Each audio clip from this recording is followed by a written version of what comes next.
Bienvenue à tous dans Neutrality Studies. Aujourd'hui, nous retrouvons à nouveau l'unique Larry Johnson. Larry, ravi de te revoir. Monsieur, ravi de vous voir. Très heureux de vous voir aussi. Vous faites partie des meilleurs analystes pour nous tenir informés de ce qui se passe, du moins du côté américain, dans la guerre en Iran. Est-ce que vous pourriez nous faire un petit point de la situation pendant que je vous parle ce jeudi matin, 7 mai, et que vous êtes, vous, jeudi soir, 6 mai?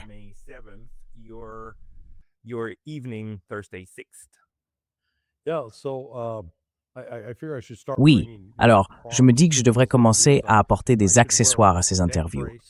Je devrais porter, je ne sais pas, une minerve. Vous voyez, comme les gens qui ont eu un accident, qui se sont blessés le cou ou qui marchent un peu raide, c'est ce qu'il nous faudrait après avoir regardé, après avoir vu les revirements de Trump sur ses politiques. 1 minute, c'est le projet Liberté. La suivante, non, c'est en pause. 1 minute, on fait des progrès. La suivante, ah non, on va les bombarder. Bon, le discours sur les marchés, c'est qu'il y aurait des avancées dans les négociations et qu'il reste encore un peu d'espoir qu'elles aboutissent à une fin durable de la guerre. Moi, je n'y crois pas. Les obstacles, ou plutôt les exigences de l'Iran, sont totalement incompatibles avec ce que Donald Trump et son équipe sont prêts à accepter. L'équipe Trump veut lever les sanctions progressivement, pas tout de suite. Les Iraniens, eux, veulent que ce soit immédiat. Et franchement, je ne peux pas leur en vouloir.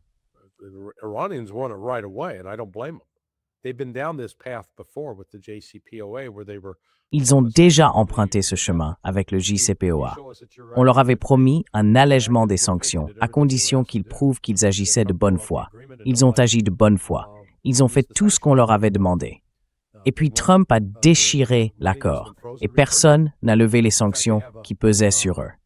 Aujourd'hui, ils veulent récupérer l'argent qui a été gelé. D'ailleurs, ils ont publié leur plan pour la gestion du détroit d'Ormuz. Et selon ce plan, toute personne ou tout pays qui applique des sanctions contre l'Iran n'aura tout simplement pas le droit d'utiliser le détroit d'Ormuz. Et puis, tous les pays qui ont permis aux États-Unis d'utiliser leurs bases pour mener des attaques en Iran, comme l'Arabie saoudite, le Qatar, le Koweït, Bahreïn, les Émirats arabes unis ou la Jordanie, devront payer une amende.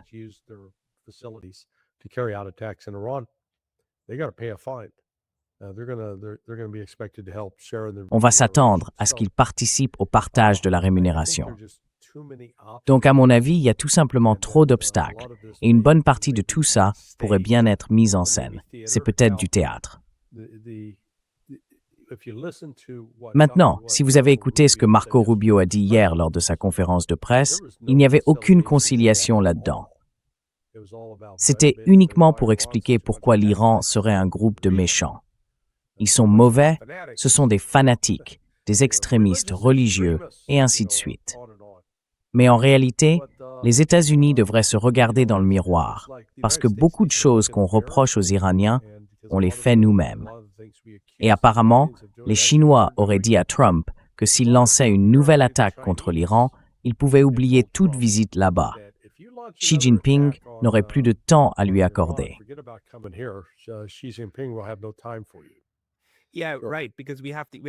Oui, c'est ça, parce qu'on a la rencontre prévue entre Trump et Xi Jinping plus tard ce mois-ci. Et on vient d'avoir Arachi à, je crois, Pékin, en train de rencontrer le ministre chinois des Affaires étrangères hier ou aujourd'hui. Qu'est-ce que vous en pensez? Vous avez entendu quelque chose sur ce qui s'est dit là-bas?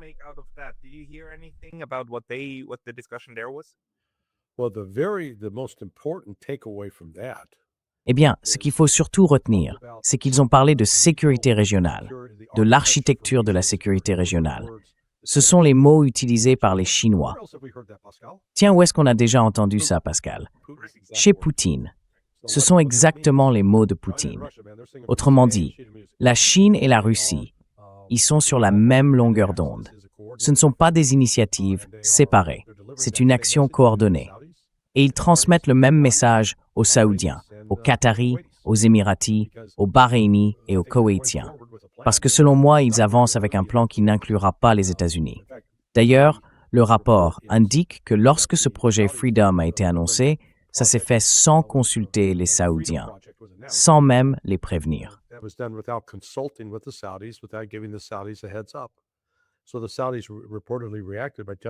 Alors, apparemment, les Saoudiens auraient réagi en disant aux États-Unis « Vous ne pouvez plus lancer d'opérations aériennes depuis l'Arabie saoudite.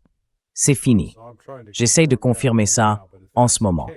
Si c'est vrai, bon, la presse en a parlé, mais je veux vérifier auprès de mes sources militaires pour savoir si ça s'est vraiment passé ou si c'est juste, vous savez, encore un peu de communication. Je pense que la Chine et la Russie essayent de créer une situation où elles deviendraient les forces dominantes dans le Golfe Persique.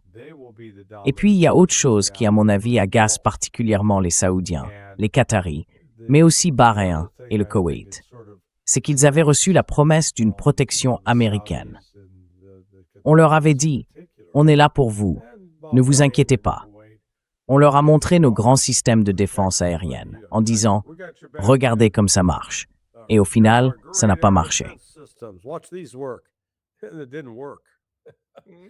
Et maintenant, ils prouvent que c'est exactement ça, juste des jouets. Ouais. Et les jouets hors de prix, faut pas les oublier, hein, ça coûte une fortune. Donc ce qu'ils ont révélé, c'est que le système de défense aérienne américain ne fonctionnait pas vraiment. Et les bases américaines ont été largement touchées et sérieusement endommagées.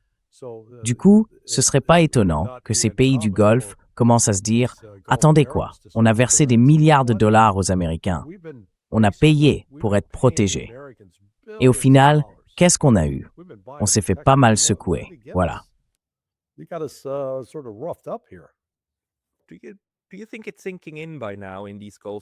Tu penses que maintenant, dans les États du Golfe, ils commencent à comprendre que c'est bien la situation telle qu'elle est? Parce que j'ai parlé à Mohamed Marandi la semaine dernière, et il m'a dit « Écoute Pascal, si les États arabes aujourd'hui déclaraient simplement leur neutralité, en disant « plus de survol américain, plus de bases, plus d'escales dans nos ports, plus d'utilisation de nos moyens pour mener une guerre quelle qu'elle soit contre l'Iran, eh bien, la guerre s'arrêterait à l'instant même de cette annonce, parce que les États-Unis ne pourraient pas la mener sans eux. Et maintenant, il semble que ce soit tout simplement la réalité physique qui s'impose dans le Golfe. Alors, tu crois qu'ils en prennent conscience ou qu'il faudra encore du temps, même pour que les Émirats arabes unis et le Qatar s'y rallient?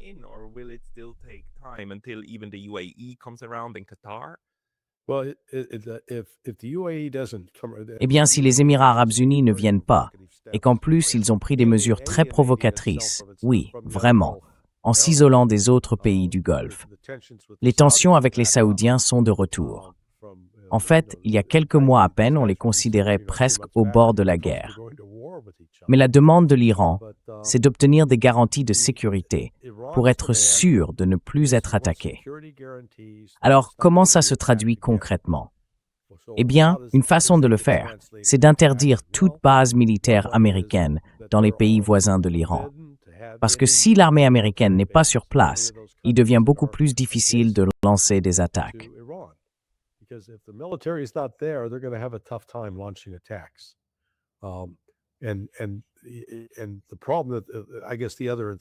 Et le problème, je dirais, c'est que l'autre raison qui pousse peut-être les pays du Golfe à aller dans cette direction, c'est que si vous laissez les États-Unis intervenir, vous devenez une cible. Et à l'époque, des drones, des missiles balistiques à courte et moyenne portée et des missiles de croisière, c'est vous la cible maintenant. Ils ont déjà subi des dégâts. On n'a pas encore une évaluation complète, mais les premiers éléments montrent qu'il faudra littéralement des années pour rétablir certaines de ces capacités.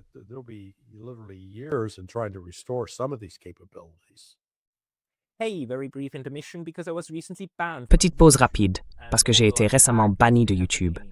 Même si je suis de retour, ça peut très bien se reproduire à tout moment. Donc s'il vous plaît, pensez à vous abonner, non seulement ici, mais aussi à ma newsletter sur Substack. C'est pakalota.substack.com. Le lien est dans la description juste en dessous. Et maintenant, on reprend la vidéo. Alors en ce qui concerne les États-Unis, Vous savez, mon amie ici au Japon, elle est analyste, m'a demandé, alors, la guerre est finie maintenant, parce que Trump a en fait annoncé que c'était terminé. Non, mais le blocus est toujours en place. Donc j'ai l'impression que les États-Unis ne veulent vraiment pas, pour le moment, revenir à une phase militaire active. Ils ne veulent plus tirer, probablement parce qu'ils n'ont plus assez de missiles ou qu'il ne reste tout simplement plus grand-chose à tirer. Mais il semble que la stratégie ne soit pas d'en finir. La stratégie, c'est plutôt de changer la manière d'exercer la pression sur l'Iran. C'est bien ça.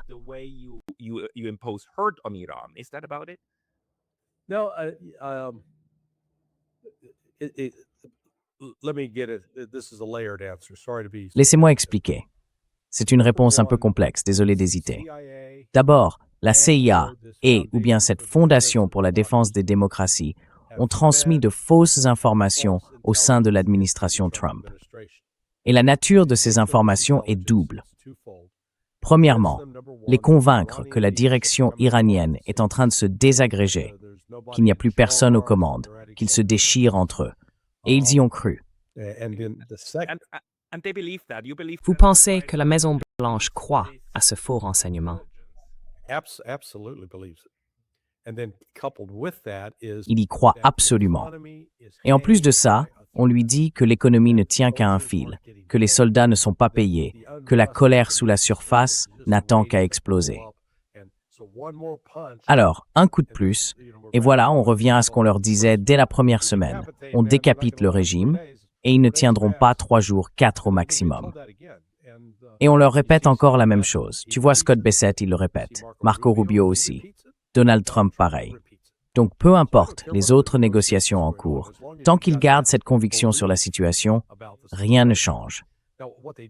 Ce qu'ils ne comprennent pas, et je crois que je m'en suis rendu compte il y a environ une semaine, c'est qu'en ce moment, la direction iranienne est sans doute plus unie qu'elle ne l'a jamais été en 46 ans d'histoire de la République islamique.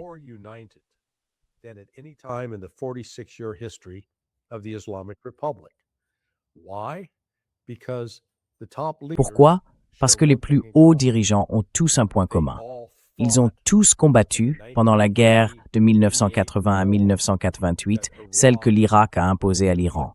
Tous, sans exception. Pezeshkian, lui, a été appelé sous les drapeaux, mais il était infirmier et il a fait tout son service comme infirmier au sein des gardiens de la Révolution. Arakchi, le ministre des Affaires étrangères, faisait aussi partie des gardiens. Ghalibaf, le président du Parlement, pareil, il était dans les gardiens. Et puis l'ayatollah Mojtaba Khamenei, lui, a rejoint les gardiens à 17 ans en 1987. Et il a combattu pendant 2 ans. Il a participé à 4 grandes batailles. Donc on a là une génération d'hommes dont le plus jeune Mojtaba a 56 ans. Le plus âgé, c'est Pezeshkian. Il a 71 ans. Et je précise, Itanas n'a le même âge que moi, mais je trouve que j'ai meilleure mine que lui. Je suis mieux conservé.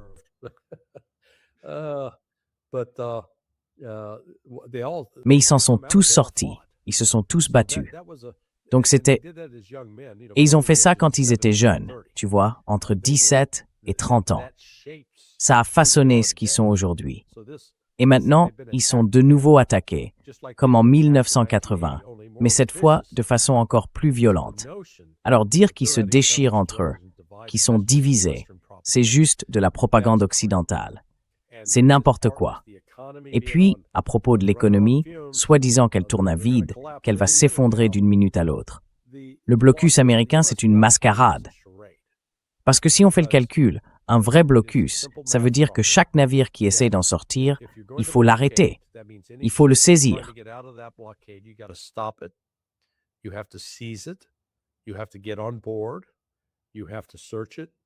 Il faut monter à bord, il faut l'inspecter. Ensuite, on en prend le contrôle et on y place un équipage de prise. Depuis le 15 avril, 150 navires au moins ont quitté l'Iran. Et d'après nos informations, les États-Unis n'en ont intercepté que 2. Maintenant, imaginons qu'ils aient vraiment arraisonné les 150. Ça voudrait dire que chaque fois qu'ils montent à bord, le destroyer ou le croiseur qui les accompagne doit rester avec le navire, que ce soit un pétrolier ou un cargo. On n'a pas 150 navires là-bas. Je crois qu'on en a 18, d'accord? Et chacun des 3 porte-avions est escorté par 4 destroyers. Donc 12 de ces navires sont déjà affectés à la protection des porte-avions.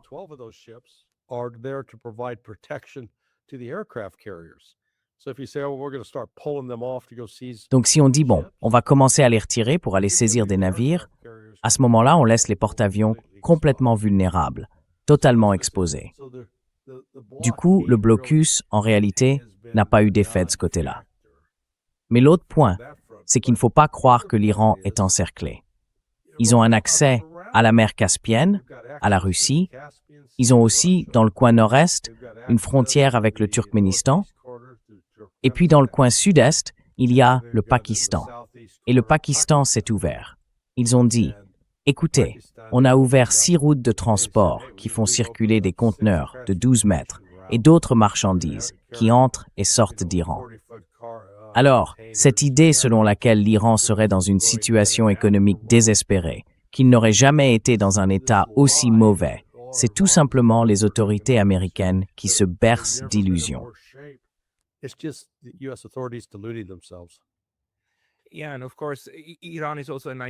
Oui, et bien sûr, l'Iran compte aussi environ 90 millions d'habitants, ce qui veut dire un marché intérieur important, en plus d'un accès à beaucoup de matières premières, surtout l'énergie, évidemment, le pétrole. Les États-Unis ont essayé de détruire une bonne partie de la capacité de production pétrolière, mais l'Iran a été très clair. Si vous faites ça, on détruit la vôtre. Point final. Donc cette confrontation s'est calmée, et j'imagine qu'ils sont maintenant en train de réparer tout ça. Oui.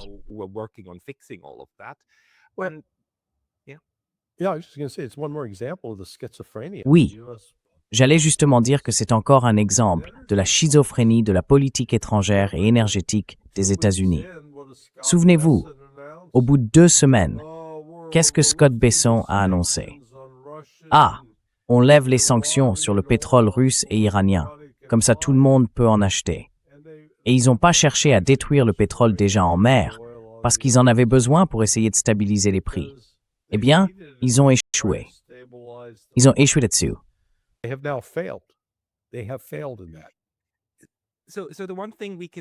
Ce qu'on peut dire avec certitude, c'est que quand Donald Trump a dit « Oh, ce n'est pas grave si le prix du pétrole augmente un peu, c'est le prix à payer », eh bien, on sait que ce n'est pas vrai.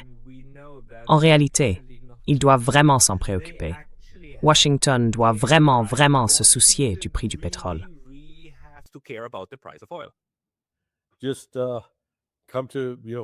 Viens ici, en Floride. Je t'emmènerai à la station-service du coin et tu pourras écouter les gens râler. Ils sont pas contents. L'autre soir, ma femme est rentrée et elle m'a dit que, tu sais, d'habitude, les gens sortent de leur voiture, ils font le plein et ils repartent sans parler à personne. Mais là, les gens se mettent à discuter. Tu te rends compte de ce truc? Ce genre de remarques. Donc Trump a un vrai problème. Parce que, je vais te donner un exemple. Jeudi, le prix de l'essence était à 3,96 $ le gallon. Avant la guerre, c'était 2,54 $. Jeudi, le prix avait un peu baissé, après la 5e, la 6e, la 7e semaine, parce qu'ils avaient puisé dans la réserve stratégique de pétrole. Ils ont injecté plus de pétrole dans le système pour essayer de stabiliser les prix. Mais maintenant, la réserve stratégique est quasiment vide. Alors jeudi, c'était 3,96 $. Vendredi, 3,98 $. Samedi, 4 $. Et hier, 4,04 $. En 5 jours à peine, le prix a augmenté de 8%.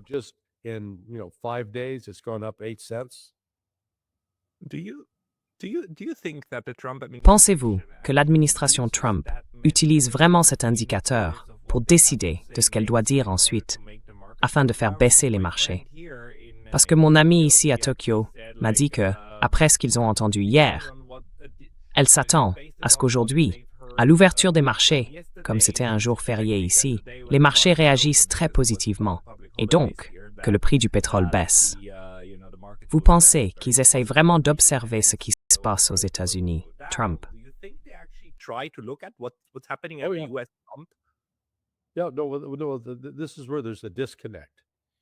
They Non, are c'est using justement là qu'il y a un décalage. which is Ils utilisent le marché à terme, qui est complètement déconnecté de la réalité. Si vous allez par exemple à Singapour, quand le navire arrive pour commencer à décharger le pétrole, il ne paye pas. Disons que le Brent est à $110. Je n'ai même pas regardé aujourd'hui pour voir à combien il est, tellement il y a de manipulation sur les marchés. Mais le vrai prix, celui que vous payez sur le quai, parce que le marché à terme sur le papier ne veut plus rien dire. Ce prix-là, à Singapour, c'était $250 le baril il y a 5 ou 6 semaines. Beaucoup de pays, en ce moment, payent 140, $150. Donc il y a au moins 40 à 50 $ d'écart entre ce qu'indique le marché à terme et le prix réel. Et vous savez, cet écart est largement exploité par certains traders très malins.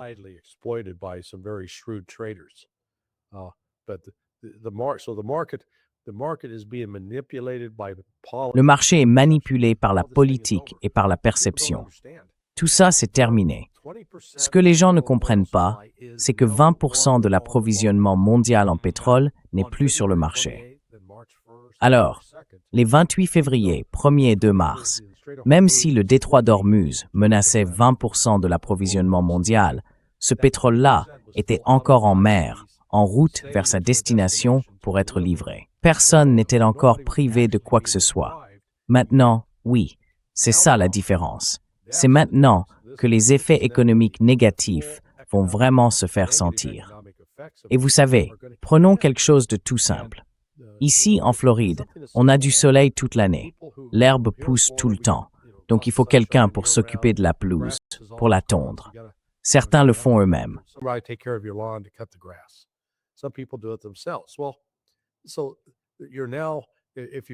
Eh bien, donc maintenant, si vous avez une tondeuse avec un réservoir de 5 gallons, vous payez en gros entre 5 et 8 $ de plus pour l'essence qu'il y a 2 mois.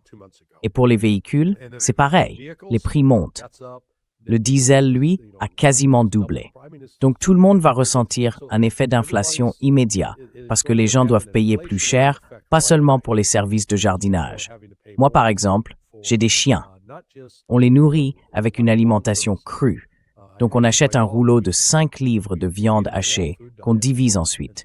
Chacun mange environ 3/4 de livre par jour. Ce sont de gros chiens. Ils font environ 64 kilos chacun. Il y a un an, je payais $14,50 pour ce rouleau de 5 livres. Aujourd'hui, c'est $21,50. Et il y a 2 semaines, c'était $20,50. Il y a 1 mois et demi, $19,50. Donc oui, le rythme de hausse des prix s'accélère vraiment.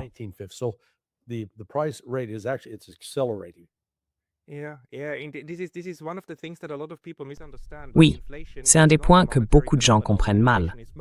L'inflation, ce n'est pas un phénomène monétaire. C'est surtout un phénomène lié à l'économie réelle. Par exemple, quand le prix du pétrole augmente, tout le reste suit. C'est pareil ici, au Japon. Et tu sais, on dit souvent qu'un dirigeant n'est qu'à 3 repas d'être renversé, non? Eh bien, dans ce sens-là, Donald Trump n'est qu'à 3 pleins d'essence d'avoir un vrai problème sur les bras. Et ça, forcément, ça doit lui trotter dans la tête, ou dans celle de son administration.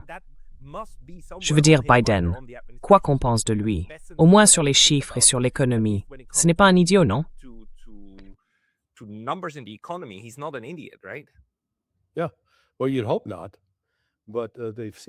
Oui, enfin, on espère que non. Mais il semble avoir réussi à manipuler la situation, ou à se convaincre que ce n'est pas si grave que ça. Vous savez, en général, les économistes, ou même le citoyen moyen, voient l'inflation sous un seul angle. Ils se disent, on a imprimé trop d'argent, il y a trop de dollars qui courent après trop peu de biens. Parfois, c'est vrai, l'inflation vient du fait qu'on crée trop de monnaie. Mais ce n'est pas ce qui se passe ici. Là, on a une vraie inflation provoquée par des pénuries, n'est-ce pas? Et ces pénuries se répercutent sur toute l'économie. Ça ne s'arrête pas à un seul endroit. Ça se propage, comme quand on jette une pierre dans l'eau, les vagues s'étendent jusqu'à la rive. Donc forcément, ça va toucher le prix de la nourriture. Et ensuite, ça influence les choix des gens. Combien d'argent je suis prêt à dépenser pour aller manger dehors, par exemple. How much money am I willing to go spend to eat out? You know? I don't know why this is so hard. I mean, Je ne comprends pas pourquoi c'est si compliqué. Enfin, si le prix de l'énergie augmente, comment voulez-vous qu'on obtienne une bouteille d'eau qui a été mise en bouteille, je sais pas, quelque part au centre des États-Unis? Comment on la fait arriver jusqu'à la côte? Ou l'inverse? Tout doit augmenter parce que tout doit être transporté. Et pour le transport, il faut de l'énergie. Point final. transport you need energy, period. So And most of that transport is done over with Et la plupart de ces transports se font avec des véhicules diesel. Maintenant, la Chine est un peu moins touchée parce qu'une grande partie de ces camions sont électriques. Donc vous voyez, le prix de l'électricité n'augmente pas aussi vite. Et ça pourrait d'ailleurs pousser beaucoup de gens à passer aux véhicules électriques. shift to electric vehicles for many people. it does. I was Oui, recently in absolument. China, J'étais récemment en Chine, à Shanghai, et le nombre de véhicules électriques est impressionnant. not a single bike. Pas une seule moto avec un moteur à combustion. Pas une seule à Shanghai. Not a single one in Shanghai. It's a- Ils avaient tous les vélos électriques, All of the non? electric bikes, right?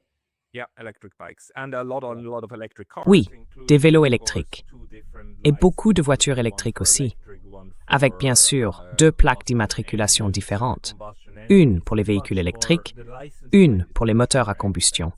Et celle des moteurs à combustion est beaucoup plus chère. Très intéressant. Mais revenons à l'Iran. Alors selon vous, combien de temps faudra-t-il à la Maison-Blanche pour renvoyer la personne qui leur a transmis ce genre d'informations et commencer à affronter la réalité au lieu de s'accrocher à cette image complètement absurde? Parce que les Iraniens, à ce stade, ont été très clairs. Ils continuent sur leur trajectoire. Ils maintiennent leurs exigences et les martèlent sans relâche. Ils ont une stratégie très nette, rester sur leur ligne. Ce qui m'a surpris, c'est qu'ils sont encore prêts à négocier, mais ils restent fermes. To negotiate, but they keep steady. Well, you notice this is the same Eh bien, vous remarquez que c'est le même phénomène qu'on a observé avec les Russes et les négociations avec eux. L'Occident refuse d'écouter ce que disent les Russes et trouve toujours des explications étranges, comme s'il se passait autre chose.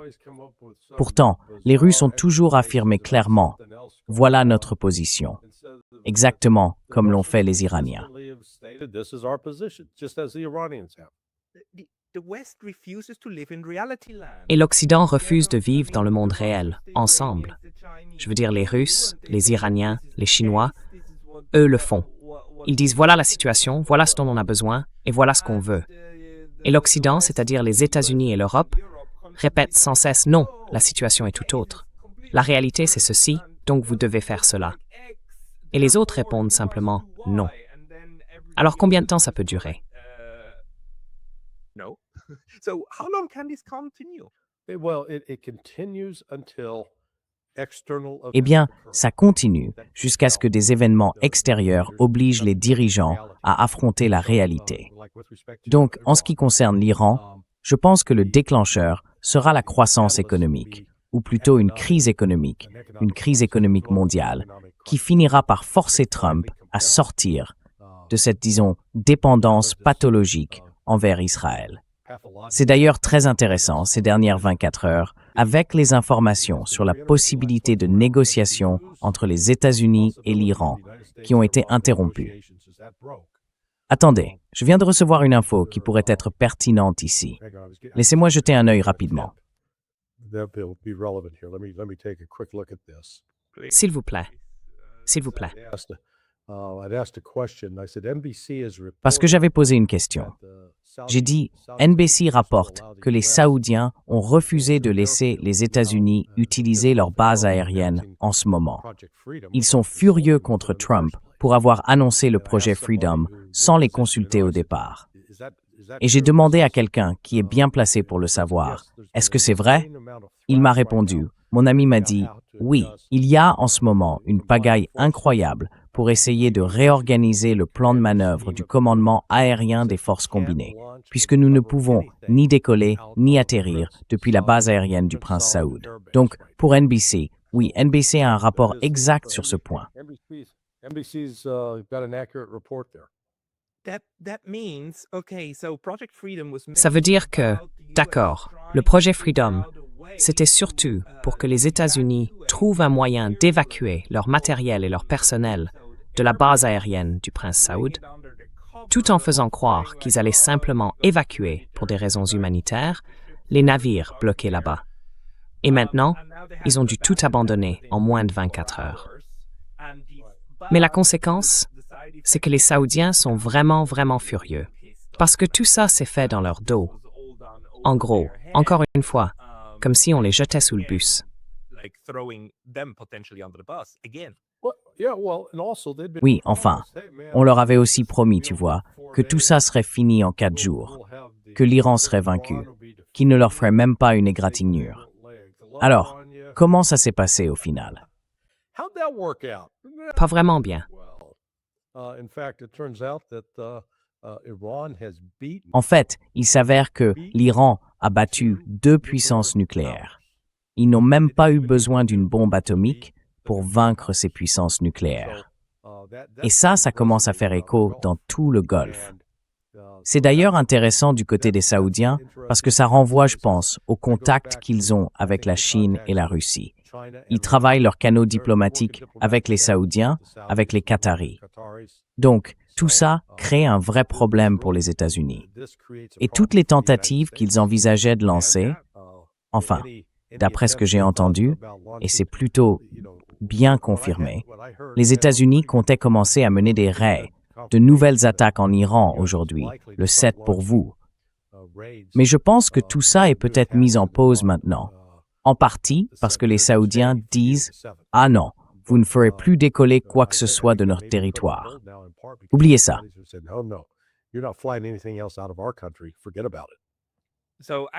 En réalité, ce n'est pas le cas. L'Arabie saoudite a maintenant confirmé et déclaré « Les États-Unis, vous n'utilisez plus notre territoire. »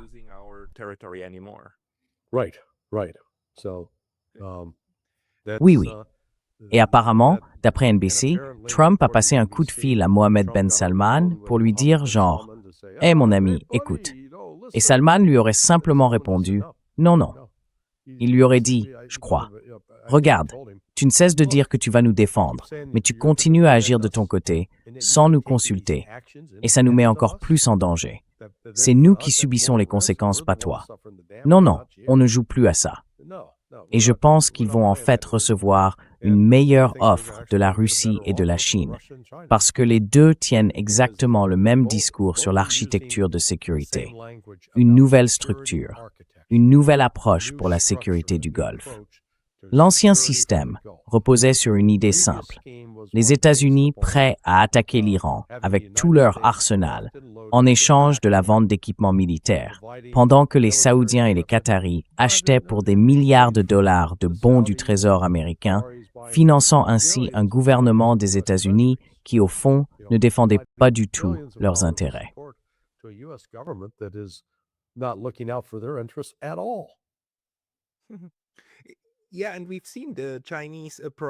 Oui, et on a vu la Chine essayer de jouer les médiateurs pour un rapprochement entre l'Arabie saoudite et l'Iran. Bon, ça a de nouveau capoté. Mais quand la Chine, la Russie et l'Iran parlent d'architecture de sécurité, ce dont ils parlent, ce n'est pas de l'approche américaine. L'approche américaine, c'est la dissuasion, en gros, un pistolet braqué sur la tête de l'autre. Eux, ils essayent plutôt de réfléchir à comment vivre ensemble, en Smallwood, à quelque chose qui ait du sens, sans se menacer en permanence. Et ça, bien sûr, c'est la connectivité, surtout du côté chinois. On sait maintenant qu'une partie de la campagne de bombardement des États-Unis visait à détruire les liaisons commerciales terrestres, les routes et les voies ferrées en Iran, qui relient l'Iran à la Chine. C'est assez clair que c'est ça la stratégie, non? Un camp essaye de créer des connexions, l'autre essaye de les saboter.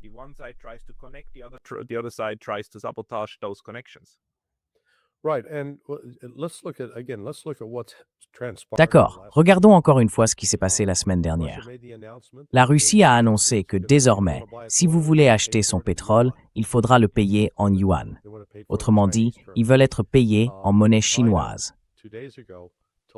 La Chine, il y a 2 jours, a dit à ses raffineries et à ses banques, celles qui ont été menacées de sanctions si elles achètent du pétrole iranien ou russe, eh bien, elle leur a dit, oubliez les sanctions américaines, ignorez-les. Nous, on ne les appliquera pas du tout. Et s'ils s'en prennent à vous, on vous soutiendra. Le ton employé était clairement un ton de défi, ce qui est assez inhabituel. Les Chinois, d'ordinaire, sont d'une politesse presque excessive. Là, c'était un langage très peu diplomatique. Donc, en fin de compte, Trump a réussi à galvaniser et à créer une nouvelle alliance entre la Russie, la Chine et l'Iran. Et cette alliance va maintenant s'étendre à d'autres pays du Golfe. And it's now going to extend to other members of the Gulf. And not only that, but also set Et pas seulement ça, mais aussi tout ce qu'il fallait pour mettre en place une infrastructure séparée. Quelle est votre opinion sur la question de l'assurance? Parce que vous savez, menacer un blocus ou menacer d'arraisonner des navires, tout ça on peut le faire même sans en avoir réellement les moyens. Et dans l'ancien monde, disons il y a 5 ans, quand on lançait ce genre de menaces contre des navires, par exemple des pétroliers russes, ce qui se passait, c'est que toutes les compagnies d'assurance, les réassureurs, la plupart basés à Londres, décidaient alors de ne plus assurer ces navires. Ce qui veut dire qu'ils se retrouvaient pratiquement bloqués, parce que personne ne prend la mer sans assurance. C'est tout simplement trop risqué et trop cher. Mais entre-temps, au cours des 5 dernières années, une économie complètement différente est apparue, avec des assureurs russes et d'autres acteurs similaires. Et apparemment, même pendant la guerre avec l'Iran, les navires n'ont jamais cessé de passer par le détroit. Il y avait toujours des bateaux assurés qui continuaient à naviguer. Donc, ça veut bien dire que ces assurances viennent de l'extérieur de l'Occident, non? insurance must come from outside the West, doesn't it? Well, let me ask you a question. Bon, laissez-moi vous poser une question. On va faire un petit test. J'adore donner un test aux professeurs. En 2000, quel pays était le plus représenté parmi les 10 plus grandes banques du monde? In 2000. My gut feeling is Mon instinct me dirait de répondre la Suisse, mais en réalité, c'était probablement Londres. Oui, la City de Londres. the city of London. Japan. Japan had 5. En 2000, le Japon comptait 5 des 10 plus grandes banques du monde. La première à l'époque, c'était la Deutsche Bank. Ensuite, il y avait une banque parisienne, BNC, BNP, quelque chose comme ça, Paribas. Voilà, Paribas. Puis les 3e et 4e places étaient occupées par des banques japonaises. Et ensuite, les 5e, 8e et 9e aussi venaient du Japon. Je crois que HSBC figurait sur la liste, ainsi que JP Morgan et d'autres. Donc ça, c'était en 2000. Aujourd'hui, en 2025, les 10 premières, ce sont les banques chinoises qui occupent les 4 premières places. La Chine n'était même pas sur la liste il y a 25 ans. Et ensuite, les États-Unis ont Bank of America et JP Morgan Chase. Then the US got Bank of America and JP Morgan Chase. Then you've got HSBC. Alors, vous avez HSBC au Royaume-Uni, la banque française, et je crois qu'il y a aussi une banque suisse, remarquez l'Allemagne, et il y a une banque japonaise, Mitsubishi. Donc le Japon est passé de 5 des plus grandes banques du monde, il y a 25 ans, à plus rien aujourd'hui. La Chine, elle, est passée de 0 à posséder maintenant les 4 plus grandes banques du monde. Rien que ça montre bien le déplacement du pouvoir économique. Ce n'est pas la City de Londres. Cette obsession de certains pour la City, c'est tout simplement absurde parce que ce ne sont pas les banques des Rothschild qui dirigent les banques chinoises. It's not the Rothschilds bank that's running the Chinese banks. And you know, the interesting thing that I also know from my Et vous savez, ce qui est intéressant aussi, d'après cet ami, c'est que les banques japonaises sont en réalité assez inquiètes parce qu'elles sont connectées au système occidental.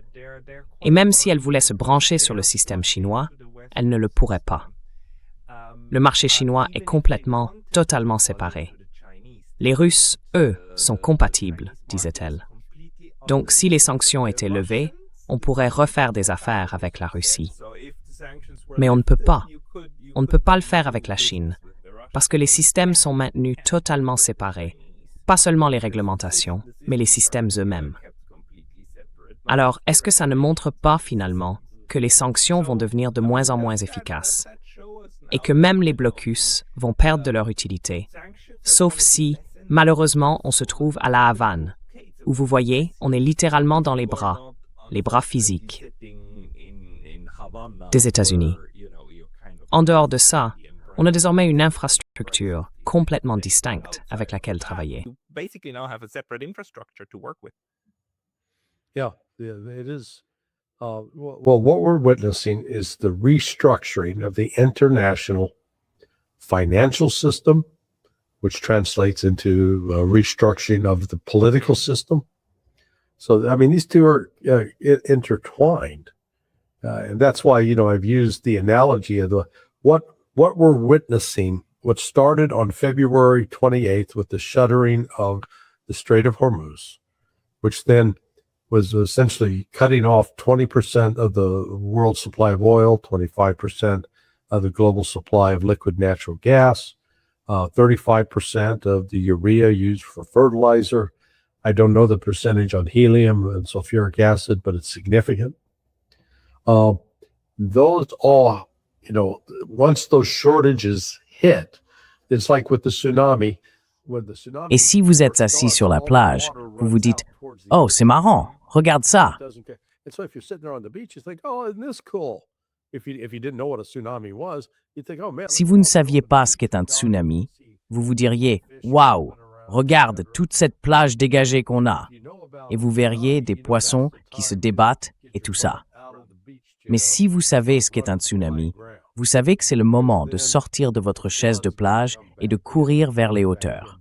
Parce que l'eau va revenir, et elle revient avec une force terrible. Et c'est exactement ce qu'on commence à voir. C'est ce qu'on commence à voir avec le prix du pétrole qui grimpe. Et il n'y a pas de solution miracle. C'est pas comme si on pouvait appuyer sur un interrupteur et qu'un autre pays de l'OPEP se mette à produire plus. Ils ont leurs limites aussi.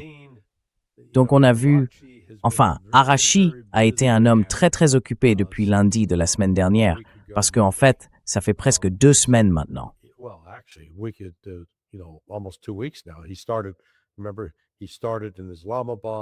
Il a commencé, souvenez-vous, il a commencé à Islamabad, puis il est allé à Mascate, à Oman, avant de revenir à Islamabad. Ensuite, il y a une semaine, le lundi, il est monté à Saint-Pétersbourg pour rencontrer Poutine. Le lendemain, il était de retour en Iran. Il est au téléphone avec la Turquie, les Saoudiens, les Irakiens, je crois même les Syriens, croyez-le ou non, ainsi qu'avec les Qataris et les Koweïtiens. Il n'a pas parlé aux Émirats arabes unis. Donc vous voyez, il les informe de tout ça. Voilà la situation. Voilà ce qui se passe. Voilà nos plans pour la suite. En essayant de construire une relation. Et il semble que ça commence à porter ses fruits. Cette guerre pourrait donc s'arrêter, ne serait-ce que parce que les États-Unis ne pourront plus utiliser les bases militaires en Arabie Saoudite et au Qatar. Le Qatar sera probablement le prochain à suivre. On verra s'ils le font.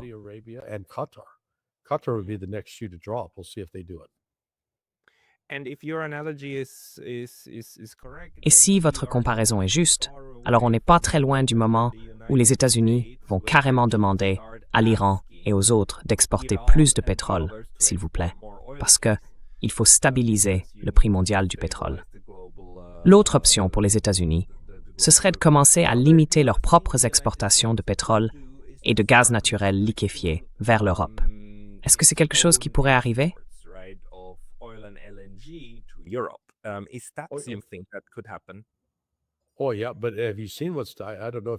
Ah oui, mais t'as vu ce qui se passe? Je sais pas si t'as vu. J'ai regardé un graphique hier et on voyait que, à mesure que ces écarts de prix augmentent, le West Texas Intermediate, le WTI, comme on le voit sur le site oilprice.com, était à peine au-dessus de $100. Donc en gros, c'était l'un des pétroles les moins chers du marché. Eh bien, devine quoi? C'est ce que les gens achètent partout dans le monde. Du coup, les exportations des États-Unis ont tellement augmenté que ça crée des pénuries ici, aux États-Unis, et ça fait grimper le prix de l'essence. Franchement, on n'invente pas ça. Can't make this stuff up, man. Wow. C'est comme non seulement se tirer une balle dans un pied, mais dans les deux. Et en plus, essayer de les couper. Yeah, it's there is Oui, c'est presque une forme de folie. Ce n'est pas rationnel. Ou alors si, enfin, comme Scott Bessent, le secrétaire au Trésor. Lui, il y croit vraiment. Il pense qu'il a raison, que l'Iran est dans une situation désespérée et que la pression des États-Unis fonctionne, qu'elle provoque un changement. Mais ce n'est pas le cas.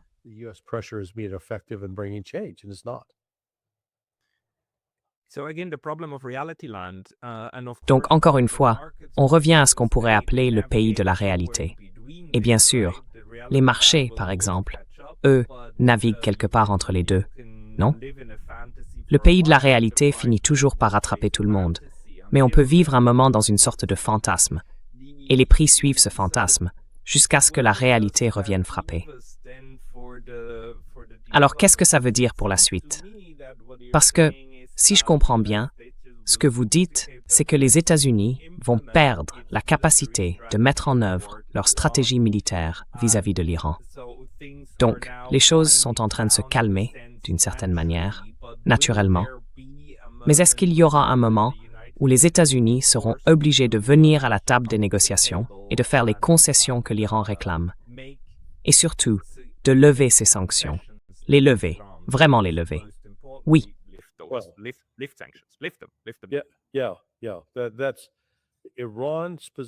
Oui, c'est la position de l'Iran. L'Iran n'est soumis à aucune pression pour céder. Et l'Iran a clairement énoncé ses exigences, ce qu'il veut. Jusqu'à présent, les États-Unis ignorent tout simplement cela. À mesure que la situation économique se dégrade, aussi bien aux États-Unis qu'en Asie, la pression politique augmente sur Washington pour trouver une solution. Aujourd'hui, on en est à un point où même si tout s'arrêtait demain, qu'on disait « d'accord, on rouvre les vannes » et qu'il n'y avait pas vraiment de dégâts à réparer, il faudrait quand même environ 6 mois avant de retrouver un marché stable, non? Et donc, pendant ces 6 mois d'attente, il va y avoir un sérieux désordre. During those intervening 6 months.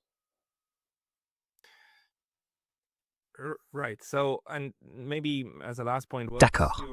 Alors peut-être pour finir, quelle est votre évaluation de la situation en Israël? Parce que historiquement, c'est l'un des plus grands facteurs qui empêche toute véritable baisse de la violence.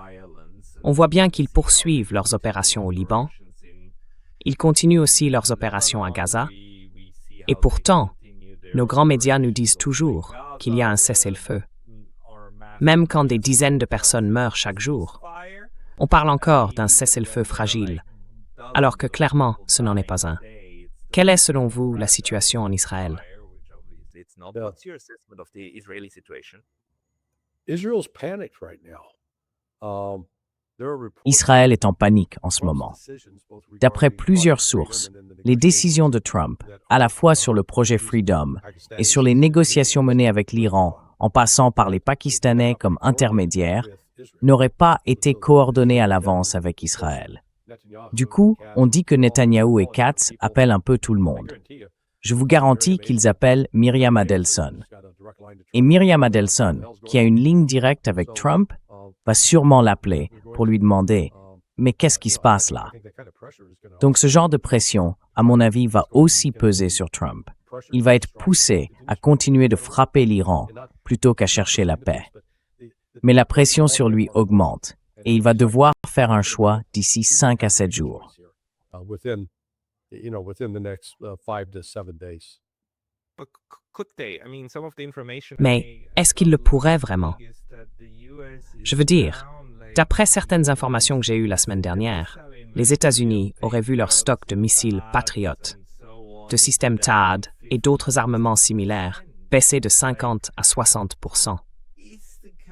Alors, Est-ce que la capacité de frapper l'Iran avec des armes conventionnelles existe encore aujourd'hui? Est-ce qu'il reste suffisamment de matériel dans la région pour pouvoir tirer? Oh, they've got on the offensive side. Alors du côté offensif, ils sont à court.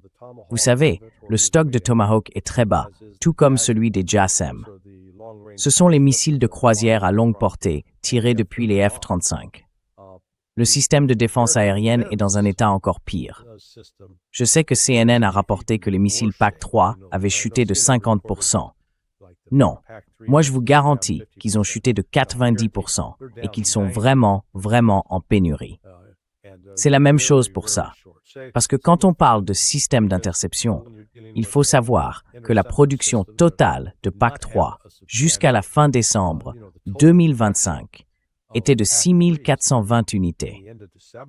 Et quand on comprend qu'il faut tirer 2 de ces intercepteurs sur un seul missile ennemi, on réalise que même si on en a 6420, en réalité, on ne peut en intercepter et en détruire qu'environ 2310.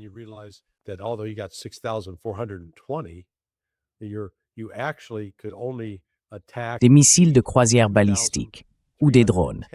Bon, quand on regarde les chiffres, on a donné environ 1000 PAC-3 à l'Ukraine et la Russie, elle, a tiré plus de 14 000 missiles en 4 ans.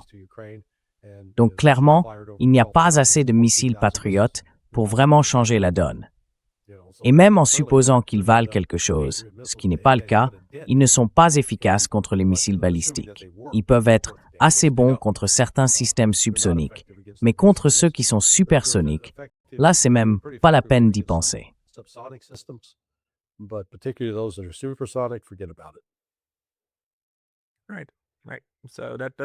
D'accord. Donc, ça ne laisse pas beaucoup d'options. Et oui, Israël doit être dans une situation vraiment difficile. Mais peut-être, dernière question, tu penses qu'à ton avis, l'Iran va continuer à lier sa stratégie de négociation aussi avec le Liban et Gaza? Ou bien c'est quelque chose sur lequel il serait peut-être prêt à faire un compromis?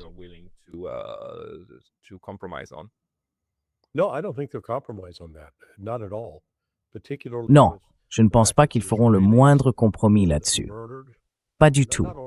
Surtout quand on sait que les Israéliens ont tué non seulement l'ayatollah, mais aussi ses 168 jeunes filles. Oui, les filles de Médan. Ça reste profondément ancré dans la mémoire du peuple iranien. Et ça, ils ne sont pas prêts de l'oublier.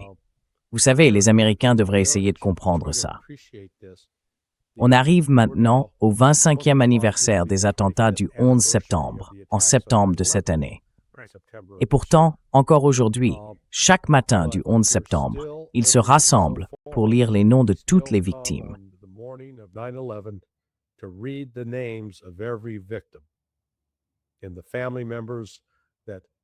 Et les membres des familles, ces gens qui, il y a 25 ans, étaient des enfants de 8 ans quand leur père est mort. Aujourd'hui, ils sont là, ils ont 33 ans. C'est un peu, si vous voulez, comme une sorte de marche des immortels revisitée. Les Russes, pour se souvenir de ceux qui sont morts pendant la Grande Guerre patriotique, le 9 mai, défilent dans les rues en tenant les photos de leurs grands-pères, de leurs arrière-grands-pères, de leurs arrière-grands-mères, de leurs oncles, de leurs grands-oncles, tous ceux qui ont combattu et sont morts dans cette guerre terrible. Eh bien, c'est ce même type de mémoire qu'on voit à l'œuvre en Iran. Cette histoire a laissé une marque indélébile qu'ils ne sont pas prêts à pardonner ni à oublier.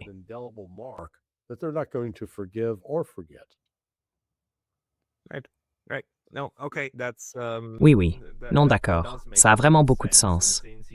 Et puisque l'Iran est en train de gagner la guerre, c'est sa version de ce que cette guerre représentait qui va dominer, surtout en dehors de l'Occident.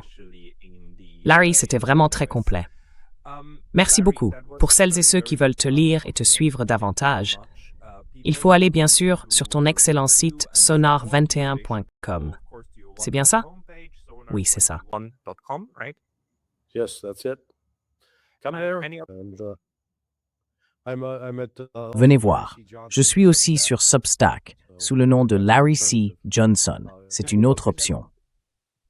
Oui, je voulais justement dire que si les gens veulent s'abonner, beaucoup aiment recevoir une notification. Et ça passe par ma page Substack. Je ne fais rien payer. Si certains veulent faire un don, ils peuvent. Sur Substack, je dis simplement, d'accord, si vous voulez commenter, il y a un petit tarif, mais sinon, la lecture est gratuite et tout le monde a le même accès. You get the same access regardless. So It's a wonderful model and I recommend it to everybody. I do. C'est un excellent modèle et je le recommande à tout le monde. Moi aussi, je fais la même chose sur Substack. Et surtout, abonnez-vous à la page Substack de Larry. Prenez un abonnement payant, parce que Larry a aussi été banni de YouTube. Je le rappelle à tout le monde, tu as été exclu de YouTube, tu n'as plus le droit d'y être. Mais sur Substack, il y a encore de la liberté, et c'est aussi un moyen de te soutenir. Alors s'il vous plaît, abonnez-vous à la page Substack de Larry, ou directement sur son site, Larry Johnson. Merci beaucoup pour ton temps aujourd'hui. Homepage, Larry Johnson. Thank you so much for your time today.